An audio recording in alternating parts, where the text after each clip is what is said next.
السلام عليكم ورحمة الله وبركاته. أهلا ومرحبا بكم من دندرة أرض الحضارة معهد الثقافة دار السلام مع برنامج دندرة بين الماضي والحاضر. حلقة النهاردة عن صناعة الجير. معانا إبراهيم فتحي إبراهيم حيدور حوار وحنصور بعض الأشياء عن صناعة الجير، لأن دندرة من سنوات عديدة. من كم سنة إبراهيم؟ أكثر من 40-50 سنة مشهورة بصناعة الجير، وعندنا منطقة بجوار المعبد اسمها منطقة الجيارة نسبة للجير. إبراهيم يعني لك كم سنة وأنت في صناعة الجير؟ داخلين دلوقتي على بين 20 25 سنة زي كده. أنت عن صناعة الجير. الحجارة نفسها اللي تجيبوها في صناعة الجير بتجيبوها من أي جبل؟ من جبل قبلي المحروسة مثلا الدير الكلام ده، ممكن بحر المراج ده يعني حجارة معينة. حجارة معينة، إيه المواصفات بتاعتها؟ حجر بيبقى أبيض كده، يعني حجارة بتبقى معروف يعني هو مختلفة. يعني زي كده؟ قدامك زي كده يعني هو دي الحجارة اللي انتوا بتيجوا بيها من ناحية المحروسة والدير أو المراج ده مبحر أو المراج. طب ده ما تتكلف نقل جامد على كده؟ بتتكلف معنا في حمولة. حمولة. لكن بدري بتهيألي كان في جمال تجيب الأحجار دي. زمان كان على حساب الجمال الوضع على الجمال. إبراهيم أنت ورثت الصناعة دي أبا عن جد ولا إيه؟ عن جد، حاجة مؤكدة. يعني أبا عن جد من بدري من 40-50 سنة. زمان ده احنا طلعنا لقينا أبواتنا وأجدادنا على نفس الصناعة زي على نفس الصناعة. طبعا ده الفرن الفخورة اللي احنا بنقول عليها الجمير مثلا، الجمير اللي بنرص فيها، اللي انتوا بترصوا فيها الأحجار. أيوة. هل في واحد مخصص لرص الأحجار؟ لازم واحد مخصص. لازم واحد مخصص يعني زي معلم. بتطلع زي نظام قبوة كده، بتطلع زي نظام حجر تطلع بيها لفوق كده لغاية ما تقبي معاها في صل على محمد، صل على محمد، لغاية ما تقبي بيها. لغاية ما تقبي بقى فيها في النهاية زي قبة كده كبيرة. زي قبة ترصوا فيها الحجارة دي. ترصوا فيها كده نظام الحاجة لو عايز تشوف. هنشوف بعد ما نسجل. طيب عمقها كام تحت؟ العمق بتاعها يجيب حوالي 5.5 ل 6 متر كده. طيب هنصور كده تعالى.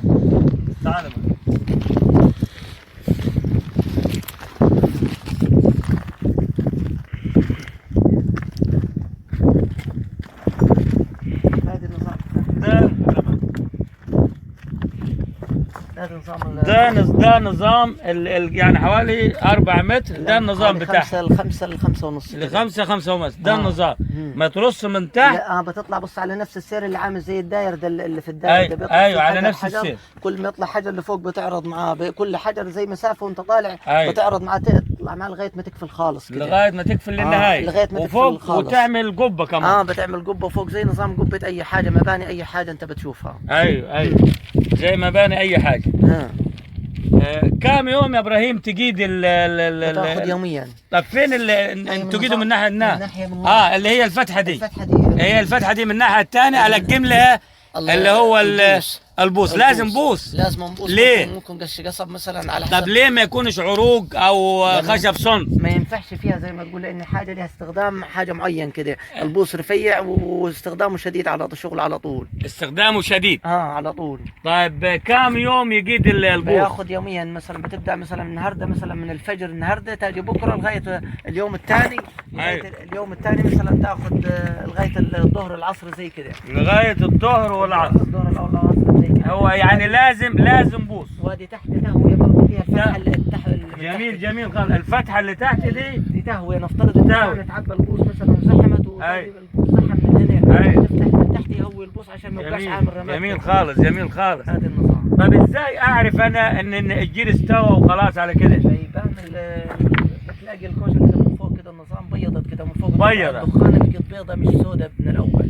يعني هي الاول الدخانه تبقى سوداء. الله ينور عليك. وبعد كده تبقى بيضه. وبعد كده بتلاقي الكوشه اللي زي كده الحموله بتاعتها بدل ما القبوه اللي فوق عاليه قوي بتنزل شويه. بتبان يعني في النزول بتاعها. لكن الكوشه دي اسمها هي دي الفخوره. الفخوره دي هل تستمر سنين ولا تقعدوا تجددوا فيها؟ ما هو النظام ما لهاش تجديد. هو النظام الجديد بتاعها لان النظام كان الاول بالمزيوت. نظام المزيوت. فمن بعد غلاء المزيوت والكلام ده كله الناس استخدمت البوص لسهوله الاستخدام. ايوه طبعا احنا اعزائي المشاهدين قاعدين في منطقه في جبليه خالص عشان التلوث. يعني احنا في اعلى في غرب دندره خالص. يعني احنا بينه وبين الخط السريع امتار عشان التلوث يا ابراهيم. عشان التلوث بعدنا. كنا الاول شغالين في المناطق السكنيه، بعد كده جات البيئه قالت لا انتم ما ينفعش هناك تقعدوا هنا في الجو. وقعدتوا مكانكم. النظام بدري كانت الشكاره بكام يا ابراهيم النهارده بكام؟ الشكاره كان بدري مثلا 3 جنيه 4 جنيه. ايوه 7 و8 على حسب الوضع. 7 و8 وعلى حسب الوضع. ماشي على حسب. طيب احنا بنشوف في صناعه الجير ان في زي الجير الناعم الناعم. ايوه والجير الحجري. ايوه الحجر هو اللي بيستخدم، ده ممكن باستخدامه في البياض بتاع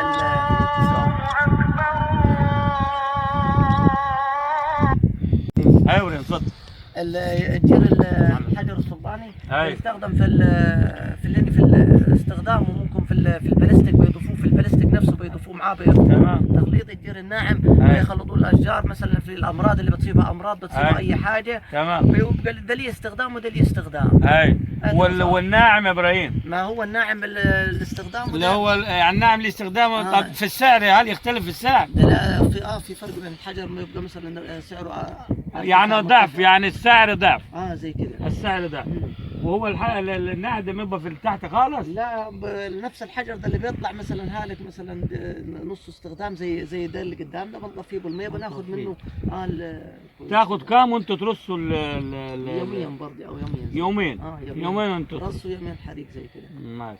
هذه ما فيش اي شغلانه ليها زي ما تقول بديل. انت عارف الوضع اقتصادي ما فيش. يعني انت دلوقتي ما فيش غير المعيشه دي معاك؟ ما فيش اقتصاد، ما فيش اي معيشه غيرها هي انت طب هل تختلف الشتاء عن الصيف؟ لا هو الفرق. ما في موسم في صناعه الجير عندكم معين مثلا يكون عليه طلب؟ ما على حسب الاستخدام. ما فيش يعني استخدام ضعيف برضه مش زي الاول يعني. مش على حساب الناس استخدام الزيت، استخدام البلاستيك، استخدام الكلام ده كله. الصناعه بقت ضعيفه يعني. بس ما فيش ناس، طبعا ما فيش صناعه غيرها زي نظام الفخور.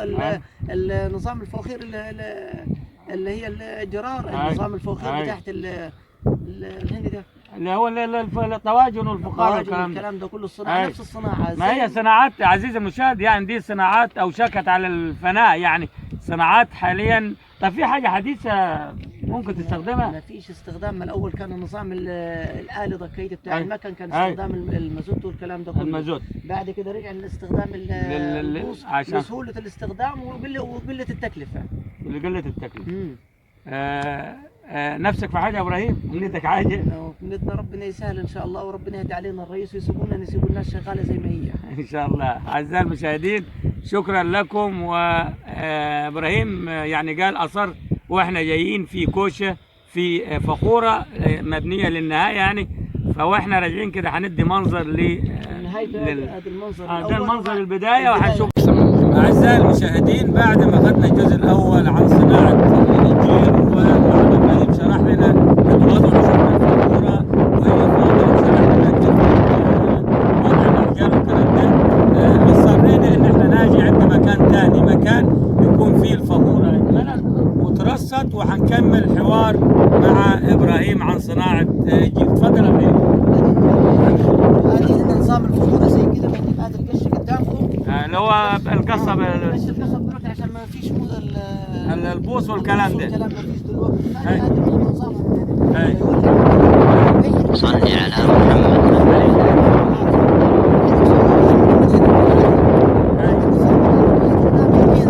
يومين ابتداء من اول يوم النهارده مثلا من الفجر، ثاني يوم بتخلص مثلا المغرب زي كده برضه نفس المواعيد.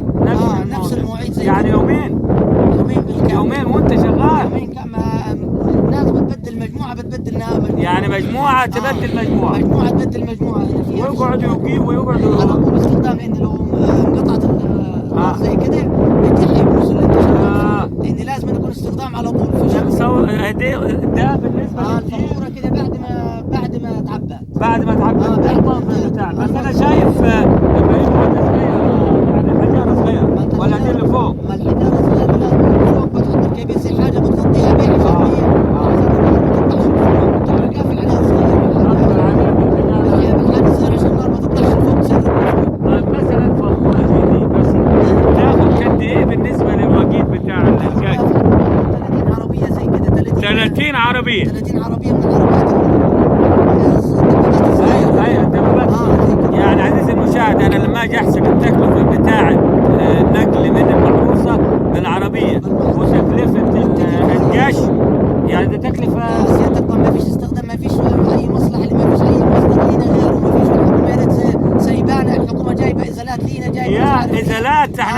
احنا عزيزي المشاهد صور كده المنظر. احنا شوف احنا بيننا وبين دندره مسافه حوالي يمكن 2 كيلو او 3 كيلو 3 كيلو من الجياره، يعني احنا طلعنا فوق حوالي الجبل. 7 كيلو احنا كده. سيادتك احنا الاول كنا فوق في المنطقه السكنيه، جات بعد كده تلوث البيئه، جات بعد كده البيئه عندنا قالت لا انتم مش حتنفع عشان المنطقه السكنيه والكلام ده كله، طلعونا يعني انتم كنتوا في الجياره البلد والبيئه جات على اساس على اساس انه قريبين من التلوث. قالت الطوفان والكلام ده كله طلعتنا. جينا هنا في استخدام الجبل زي كده، الحكومه جات ورانا في حكايه ازالات، ما في شيء هنا ازالات. جات عشان حكايه ازالات واحد قدام. طب فين الازالات؟ يعني انا اتكلم على منطقه ده حوالي 7 كيلو عن دندره نفس البلد. 7 كيلو. طب الكل جاتوها ثاني بدنا ثاني دي.